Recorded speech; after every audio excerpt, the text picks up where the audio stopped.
desperation a lot, and then shortly after the market just launches.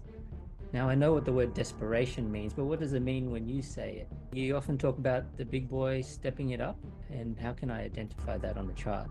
I'll have to explain this in a two-part thing. One, I'll have to explain, what that actually means, and then perhaps it'll be better if I show it to you on a chart. The first part of things is our whole premise is to assist a trader that can't get enough of something.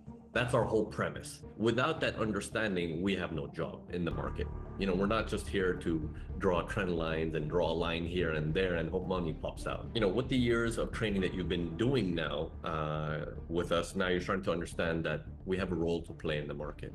And our role as a trader is to fill in the order for the larger player. Now, where the word desperation comes in is very, very important. So let me show this to you on a screen here. So whenever you have a movement that's like smashing down like that, and it's holding, and it further smashes down, we want to ask the question is, well, how much lower did it go?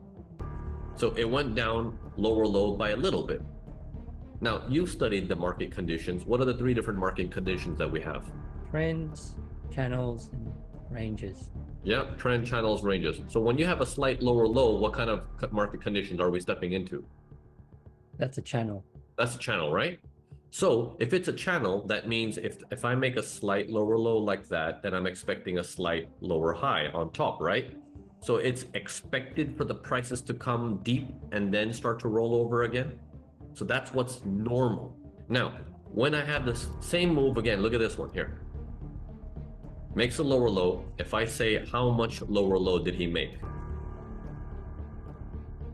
Seems like it's just about the same or a little bit less.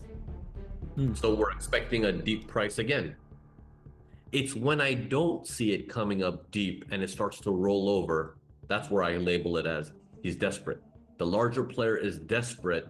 He is now willing to break logical states of mind. Now, it's not the pattern that he's breaking. You got to think of it this way. Is if someone is giving a discount so aggressively, should any buyer step in to buy that? It's illogical, right? It's illogical. And when you see it countless times that buyers just not buying it, and then whoever was giving the discount starts stepping in and starts giving a discount again aggressively, that's when we use the word desperate. That's what I mean by, the big boy is desperate. There's desperation in the market because that's always followed by a collapse in the market after that. And that's what we want to be part of as traders. We want to be part of that collapse because we only make money if it moves. If it doesn't move, there's no money for us to, to make. So we want desperate situations in the market where we can fill in that gap. Does that example help? Yeah, it does. So it's not following the logic. There's something not right. So it's giving us signs that maybe something else is about to happen. Correct. Now, if we go simply with the technical analysis point of view, we would expect prices to come in deeper and we would be waiting at a deeper price to do the sell, but it doesn't do that. That's the edge. Because it doesn't do that, I get on alert and that's what I start saying.